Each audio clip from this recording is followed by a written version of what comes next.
One of the most exceptional objects to have survived from antiquity in Delphi is the Charioteer. This figure was part of a very significant, expensive monument that included a team of horses and a groom. Now, chariot races were common at athletic competitions, and there were athletic competitions that we all know about at Olympia, the Olympics, but there were also athletic competitions here at the sanctuary at Delphi. And people would commemorate particular victories.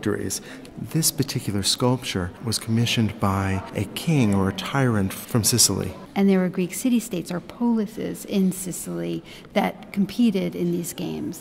And so you can imagine that when you would create an elaborate bronze sculpture like this that was commemorating a particular victory, you were really showing off. This was a kind of trophy, and a very public one. Delphi was a place that all of the city-states came to compete and to honor and make dedications to the god Apollo.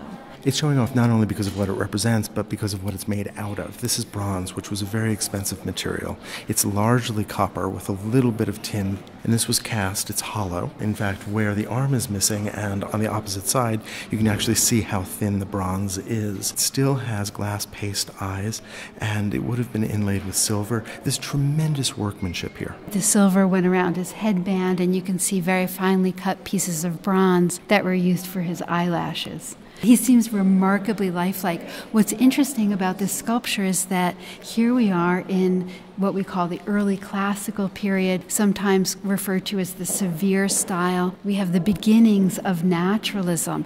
And what's interesting to me about this sculpture is that in some ways he's very lifelike, the way he turns his head, but at the same time we're used to seeing contrapposto, but his body is very columnar. There's not a lot of sense of movement in his torso. Well, the moment that's being represented is not the moment of winning the race. It's not that kind of active moment. Instead, this is the moment of quiet victory afterwards. Well, not only that, the legs would not have been visible since they were in the chariot. That might explain why it's attenuated. That is why the figure's legs seem to be a bit too long. That's accentuated because the drape is belted very high above the waist. And look at those folds. They really remind us of the fluting of a Greek column. And look at the way the drapery billows out above the belt. So he's not strictly frontal. We might think about a Koros figure, a male nude figure during the Archaic period. Here, he's not frontal. He turns a little bit to the right. He lifts his arm out. We see the beginnings of an interest in a more open pose that will become much more popular in the classical period. In other words, not a figure with his arms firmly attached to his body.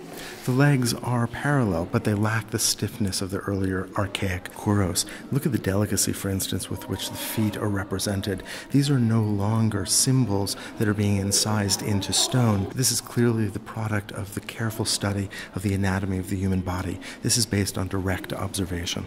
You know, I almost feel like I'm at the games, and this is the moment when the winners are being celebrated, and this great athlete is there to be admired by the crowd.